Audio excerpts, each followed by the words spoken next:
आता त्यांनी SIT जी स्थापन केली आहे त्याच्यातून पारदर्शक कारभार व्हावा अशी माझी विनम्र या सरकारला विनंती आहे। सातत्याने एका विशिष्ट 2-3 विशिष्ट भाग आहेत महाराष्ट्रातले जिथे प्रचंड क्राइम वाढतो। पुणे जिल्ह्यात तशी गंभीर परिस्थिती होत चालली आहे। त्याचबरोबर दुर्दैवाने जड अंतःकरणाने मला हे म्हणायला लागतंय की जी पुण्यात परिस्थिती आहे तशीच बीडमध्ये परिस्थिती आहे आणि नियंत्रणात येताना दिसत नाहीये किंवा लोकांना न्याय मिळत नाही किंवा वर्दीची भीती ही राहिलेली नाहीये। तर कशामुळे वर्दीची भीती लागली नाही, कोण आहे त्यांच्या मागे की सातत्याने हे लोक अशा गोष्टी करतायत। असे अनेक मुद्दे आज राज्यात आहेत। आताच मी पार्लमेंटला आठवडाभर आम्ही आलोय। सविस्तर पहलगामवर जो अटॅक झाला ह्याच्यावर सविस्तर चर्चा पार्लमेंटमध्ये झालेली आहे आणि आता आमची मागणी आहे की बीडमध्ये इलेक्शन कमिशन जे निर्णय घेत आहे किंवा ज्या पद्धतीने नावं कमी जास्त वाढवली जात आहेत त्याच्यात पारदर्शकता नाही असे सगळ्याच पक्षाचे लोक बिहारमधले म्हणतायत। त्यामुळे बिहारच्या इलेक्शनची जी प्रक्रिया आहे त्याच्यात अनेक प्रश्न आज उद्भवले आहेत।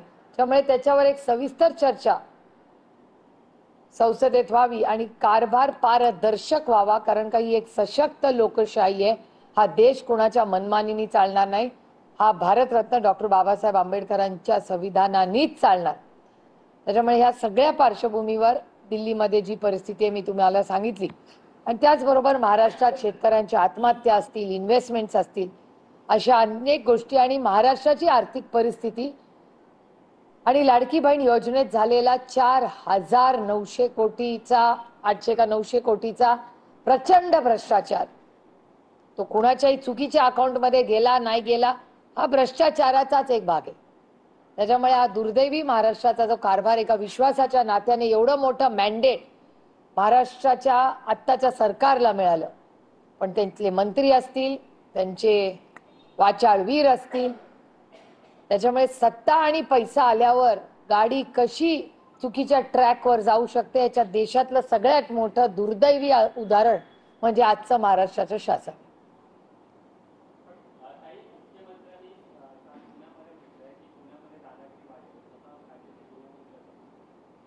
महाराष्ट्राच्या माननीय मुख्यमंत्री आणि गृहमंत्र्यांना वाटत असेल की पुण्यामध्ये दादागिरी होते आणि त्याच्यामुळे पुण्यात इन्व्हेस्टमेंट्स येणार नाहीत, तर मला विनम्रपणे महाराष्ट्राच्या माननीय मुख्यमंत्र्यांना विचारायचं आहे, मग तुम्ही काय ऍक्शन घेतली त्याच्यावर? जर तुम्हाला माहिती आहे इथे दादागिरी होते, तुम्हाला माहिती आहे इन्व्हेस्टमेंट्स येत नाहीयेत, मग त्याला जबाबदार कोण? माननीय मुख्यमंत्र्यांनी एक तर सांगितलं पाहिजे आम्हाला की कुणाची दादागिरी होते आणि इन्व्हेस्टमेंट्स येत नाहीयेत हे कबूल केल्याबद्दल त्यांचे मी आभार मानते। पण त्याच्या मागे कोण आहे, कोण या कॉन्ट्रॅक्टर्सच्या मागे उभे आहे, कुणाच्या दादागिरीमुळे इन्व्हेस्टमेंट्स पुणे शहरात येत नाहीयेत आणि याला जबाबदार कोण आहे याचं उत्तर माननीय मुख्यमंत्र्यांना द्यावं लागेल। आणि त्याचबरोबर माननीय मुख्यमंत्र्यांना मला विनंती करायची आहे की जर तुम्हाला हे माहिती आहे तुम्ही काय ऍक्शन घेणार, कधी तुम्ही ऍक्शन घेणार या कॉन्ट्रॅक्टरांवर आणि या दादागिरी कधी थांबणार आणि कधी इन्व्हेस्टमेंट तुमच्या आणि माझ्या महाराष्ट्रात येणार याचं उत्तर माननीय मुख्यमंत्र्यांनी द्यावं एवढीच विनम्र विनंती करते।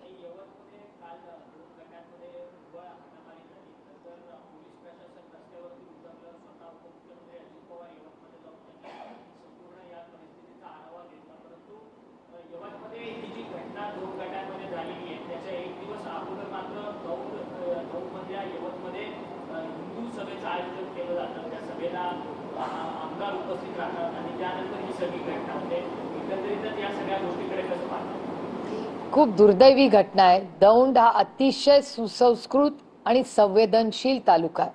अनेक वर्ष आदरणीय पवार साहेब असतील, मी असते, आम्ही आमचं भाग्य की या तालुक्याचा लोकप्रतिनिधी म्हणून काम करायची आम्हाला सगळ्यांना संधी मिळाली।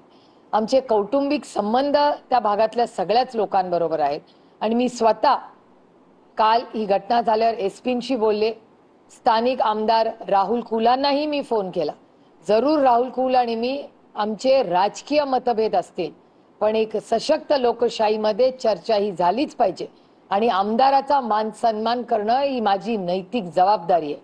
म्हणून कुठलंही सगळं राजकारण बाजूला ठेवून राहुल कुल आणि मी आम्ही दोघांनी त्याची सविस्तर चर्चा केली. त्यांनी जी सहकार्याची भूमिका दाखवली त्याबद्दल मी राहुल कुलांचे मनपूर्वक आभार मानते. आणि दिवसभर जेव्हापासून मला ही बातमी कळली तेव्हापासून मी SP च्या कॉन्टॅक्टमध्ये होते. माझे तिथले सहकारी आप्पासाहेब पवार आणि सोहेलभाई खान हे दोघंही, सोहेलभाई आणि आप्पासाहेब तिकडे जाऊन आले. सगळ्या कार्यकर्ते, सहकारी, पदाधिकारी, नागरिक यांच्याशी एक घरगुती चर्चा झाली. कारण आम्ही सगळेच दौंडमध्ये सगळे प्रेमाने गुणागोविंदांनी तिथे राहतो आणि अनेक दशक राहतो. दौंडमध्ये असं कधी झालंच नाही आणि आम्ही कधी होऊही देणार नाही. पण बाहेरून येऊन जर आमच्या भागात कोणीतरी गडबड करणार असेल तर त्याचा मी जाहीर निषेध करते. आणि माझी पालकमंत्र्यांना आणि महाराष्ट्राच्या उपमुख्यमंत्री आणि मुख्यमंत्र्यांना विनम्रपणे विनंती आहे की तुमच्या या सगळ्या लोकांना आवरा. ही पहिली वेळ नाहीये. नगरला झालं, तिथे गडबड झाली, लोकांवर खोट्या केसेस करतायत. आज दौंडमध्ये येऊन भाषण करून ते लोकांना गडबड करतायत असं मी म्हणत नाहीये. तिथला ग्राउंड रिपोर्ट म्हणतोय, पत्रकार म्हणतायत. मी कुठलाच आरोप करत नाही, मी वास्तव मांडते. त्याच्यामुळे माझ्या अपेक्षा आहेत की ज्या दौंड तालुक्यांनी जसं आदरणीय पवार साहेबांना मला खूप दिलं तसं माननीय अजितदादांनाही तेवढंच दिलंय. त्याच्यामुळे माझी अजितदादांना विनम्र विनंती आहे, तुम्ही